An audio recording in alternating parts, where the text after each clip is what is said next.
let's go ahead and get the presentation done for this piece. Flip back over to Photoshop and just have a quick look at what we've got here. We've got this brown kind of background color for our body. Our kind of main elements are set in a single column centrally on the page. We've got two typefaces. This is Roboto Mono and Montserrat. Both are Google fonts. We've got this background pattern behind our logo and navigation. These are buttons across the top here. These guys are centrally aligned.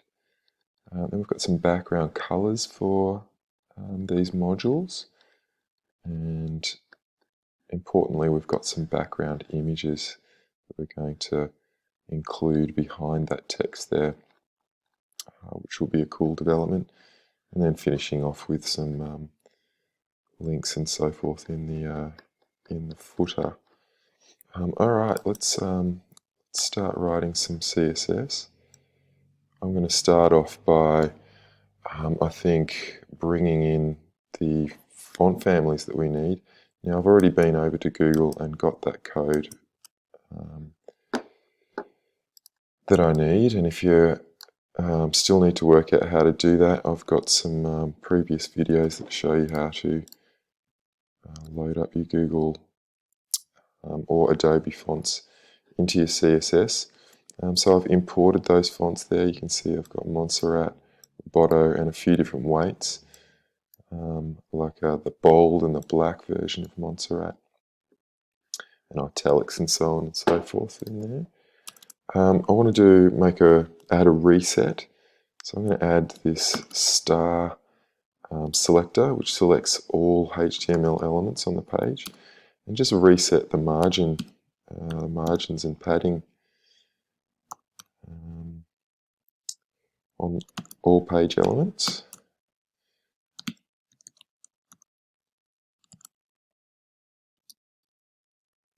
I might come back and make another addition to the to that kind of reset style a little bit later. I'm going to add one declaration to the body, which is that background color, kind of browny kind of color.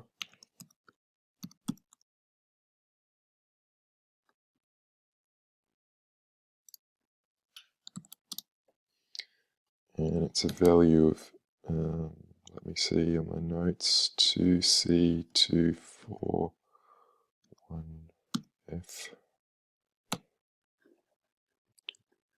Awesome, so I've made our first kind of change to presentation that we can see rendered. Now, a little bit of typography, I suppose. Set our P tags. And they're using the font family Roboto Medium, and I've got that family declaration here. So you can see that that's already changed, and I use a specific font weight, which is I think it's light, but it's the 300 version, so just sort of makes it a little bit, it's actually a bit hard to see there with the brown background, but it's a little bit of a lighter version of that font. The size of the font is going to be in M's, and it's just it's 10% bigger than the default size of body text, so just a little bit bigger than what the browser would normally render as body text or paragraph tags. And I'm going to open up the line height to get a little bit more space between each sentence or line, leading, I suppose. Alright, that's looking pretty good. and H2 is our headings, and that's in Montserrat, which I've already grabbed that code from Google, and it's Montserrat, but it's the bold or the black version of Montserrat.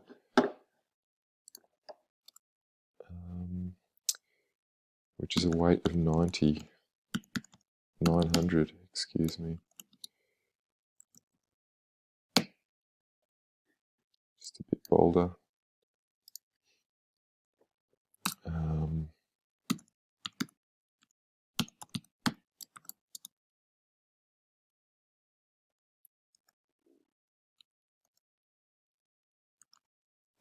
2.4 for the 2.4 M's for the H2 size, and a little bit of space around the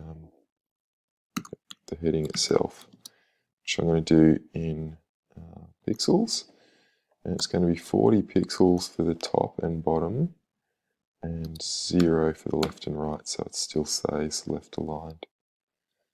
Super good. All right, so that's our typography pretty much. We will change a few bits and pieces as we go. Let's get into some page layout, I suppose. Our first tag, or our wrapper tag, is called page layout. So let's target that ID. I'm going to target the IDs of all of these divs as we go, and we do that by declaring hash, and then we can write the ID. So here we are selecting this div here because I've labeled it as such, and then we can give it some style. I'm going to create a width, so we'll just see if we can see that.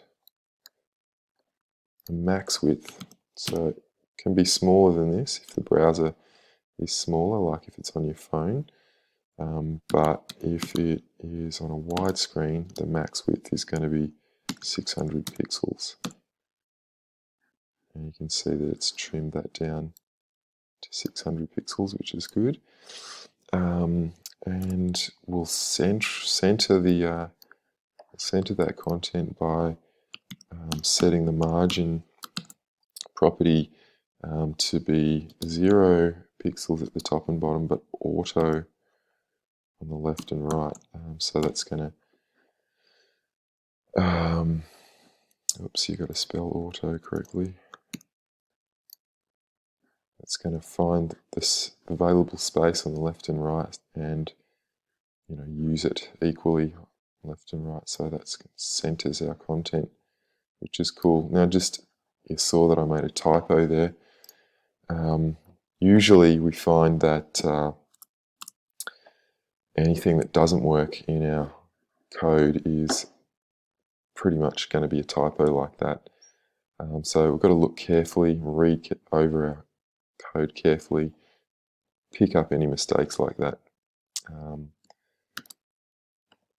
Because your broken website is generally just a very tiny typo. And I'm adding in I'm going to target here elements that are inside the page layout. So anything that's inside the page layout, that's an image.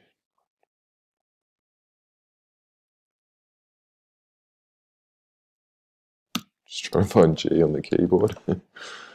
And I'm going to give that a width. Okay.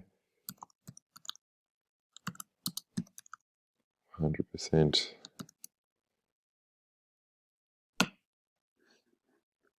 We'll get back to that really big logo in a second, but I've primarily put that that rule in there to space out any content images to the width of that column there. All right, let's keep going. let's look at the page top up here so that we can get this really large logo. We can tame that really large logo pretty soon. So page top, using the hash, and we'll target this bit of content here. So the div with the image in it and the navigational elements. Not sure if we'll do the nav just yet, but we'll see. So let's go to page top, and inside the page top I'm going to target this image here and change that width down to 20%. That's looking heaps better.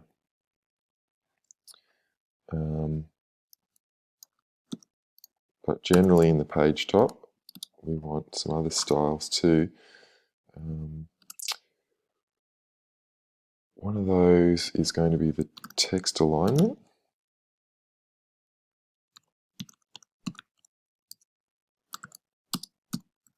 So this will center all those elements.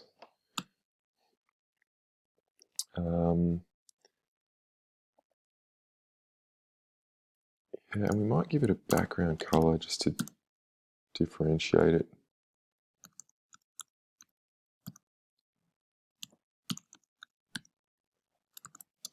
Black.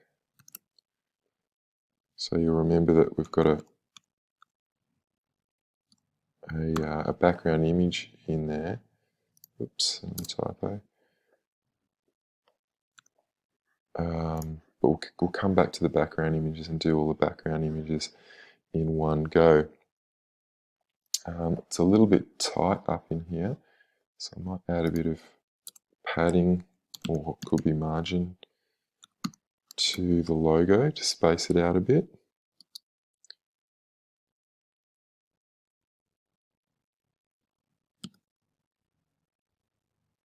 Maybe 20 pixels.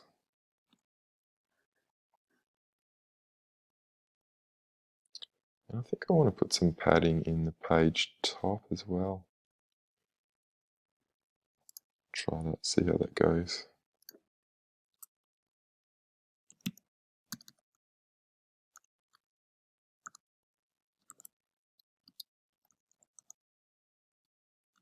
I think that's spacing out things a bit better.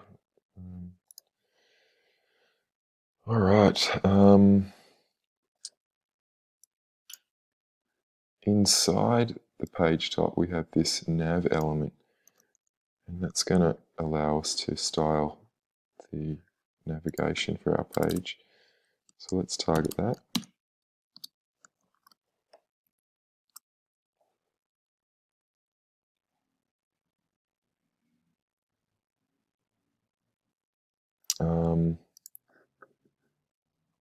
And we'll target all of the anchor tags inside that nav element. So any anchor tags inside the nav element are going to be styled with this rule. Firstly, let's take away the blue presentation and the underline. We can do that with text decoration.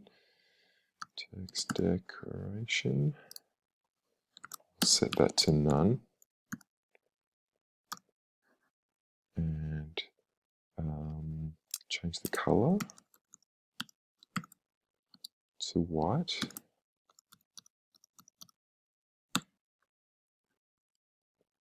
And then we're going to set the typeface to Montserrat.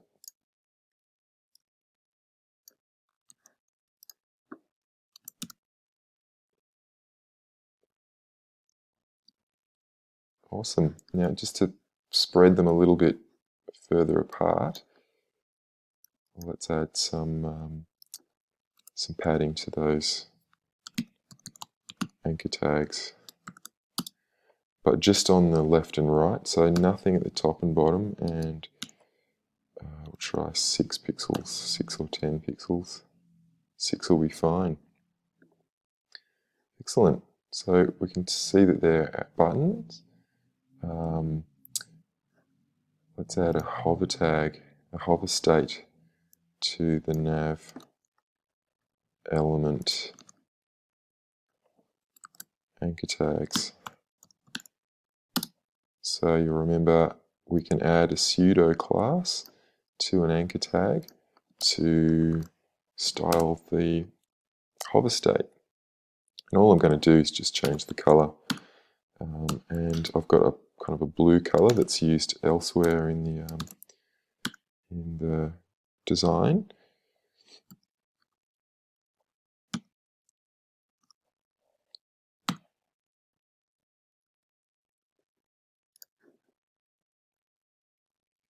Super good. So we're getting to about 15 minutes into this video. I might have a break in a sec. We'll style one or two more elements, and then we'll have a break and come back to it. At the top of the page, oops, just under that main header is an element called, I think it's called feature. Let's style that element. So we've got our image, it's in place, looks all right. And then we've got the page feature element. So let's just copy that ID label, come down here, add the hash to target it, and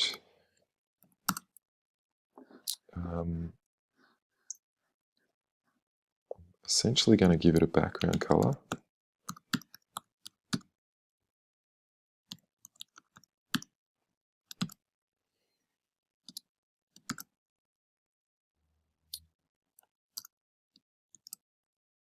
And it's kind of like that beige color, D8, D8, D8, kind of a grey, that's a grey, I suppose.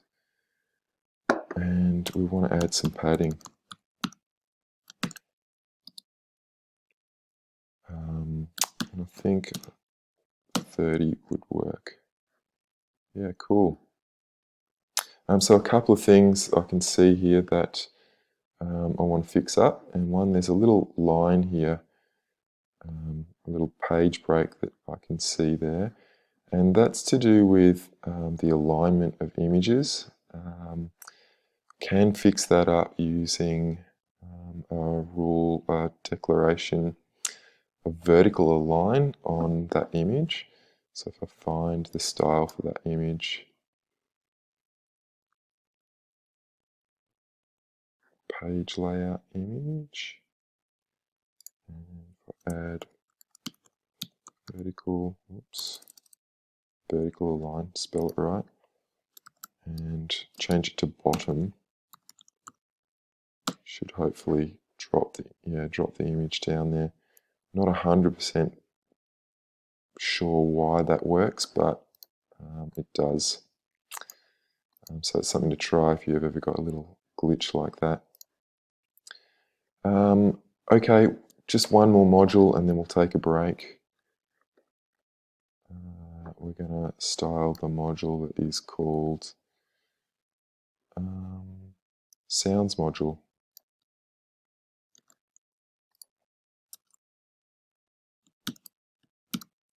Okay, so selecting the Sounds module, a little hash at the start there of the ID name, and we'll need to add a background color, and we'll need to add some padding. So let's start with the background color. It's the same blue that we used for the rollover states here, so I might go and try and find that. Copy and paste.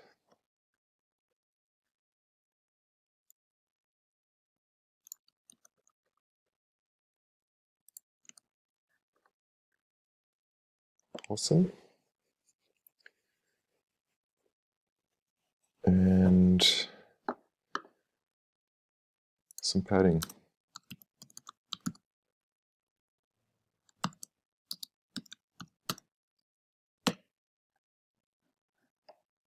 Excellent. So it's just clicked right into place. So obviously we'll in the next video, we'll move through and finish off the rest of these modules and then add in those background images.